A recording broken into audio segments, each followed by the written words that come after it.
जब भी हम भूतिया जगहों की बात करते हैं तो भानगढ़ किले का नाम सबसे पहले आ जाता है।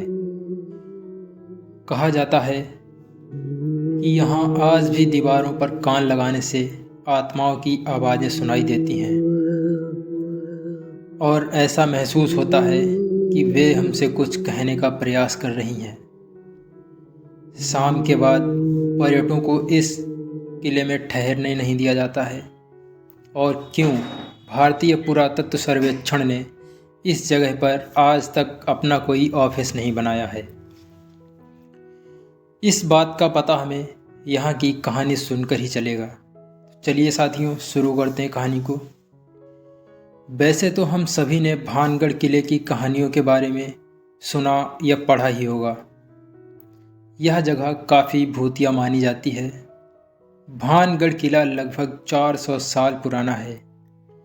कहते हैं यहाँ पर आत्माएं पर्यटकों के साथ बात करने की कोशिश करती हैं। यह किला 17वीं शताब्दी में माधव सिंह ने अपने छोटे बेटे मान सिंह के लिए बनवाया था। इस जगह की अनोखी बात यह है कि यहाँ घरों में छत नहीं है। उस समय इस किले के चारों ओर घनी आबादी भी रहा करती थी और यहाँ के लोगों का जीवन भी खुशहाली भरा हुआ था। पर फिर आखिर ऐसा क्या हुआ कि लोग यहाँ आने से भी कतराने लगे, और क्यों भारतीय पुरातत्व सर्वेक्षण ने अपना एक भी मुख्यालय यहाँ नहीं बनाया है? दरअसल इस बात की पुष्टि के लिए यहाँ कई कहानियाँ प्रचलित हैं, जिनमें से सबसे प्रसिद्ध कहानियों में से एक है राजकुमारी रत्नावती की कहानी। कहा जाता है कि इस किले में एक बेहद खूबसूरत राजकुमारी रहा करती थी, जिसका नाम राजकुमारी रत्नावती था।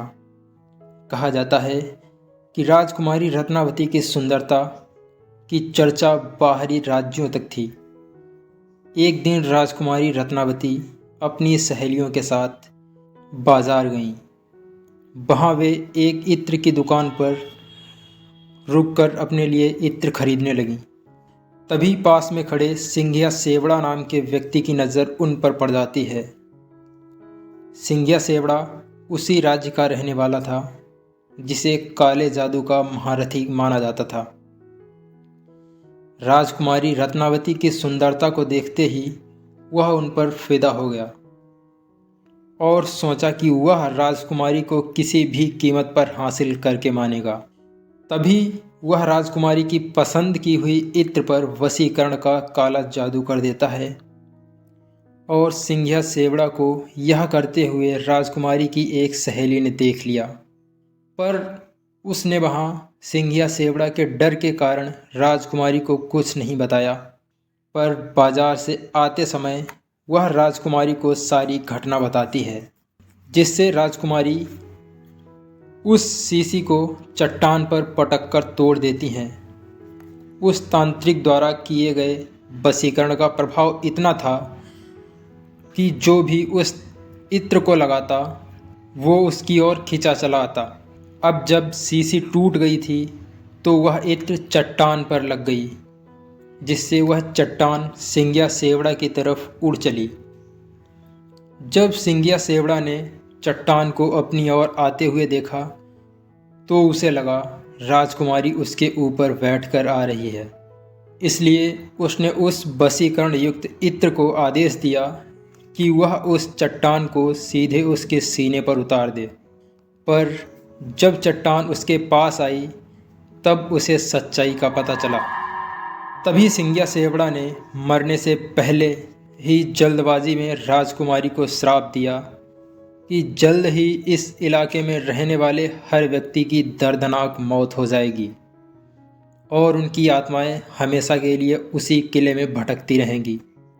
इस हादसे के कुछ ही समय बाद भानगढ़ का उसके पड़ोसी राज्य आजबगढ़ से युद्ध छिड़ गया। आजबगढ़ की सेना बहुत अधिक शक्तिशाली होने के कारण वह भानगढ़ के किले में घुस गई और किले में मौजूद हर पुरुष, स्त्री और यहाँ तक कि बच्चों तक नहीं छोड़ा, जिसमें राजकुमारी रत्नावती भी नहीं बच पाईं।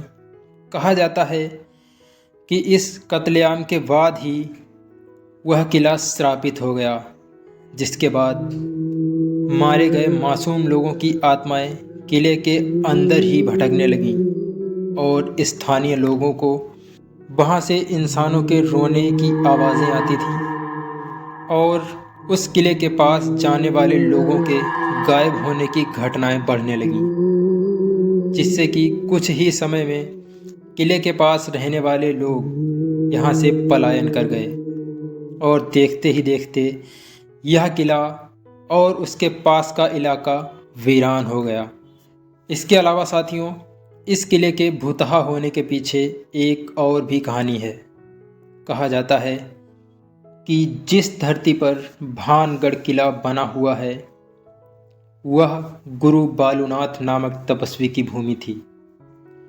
जब भगवान दास ने किले का निर्माण कराया तभी बाबा बालूनाथ ने भगवान दास को संदेश भिजवाया और कहा कि वह अपने किले की ऊंचाई इतनी ना रखें कि उनके किले की परछाई हमारी कुटिया तक आ जाए। यदि ऐसा हुआ तो बड़ी दुर्घटना का सामना करना पड़ सकता है, परंतु भगवान दास ने उनकी चेतावनी को अनदेखा कर दिया।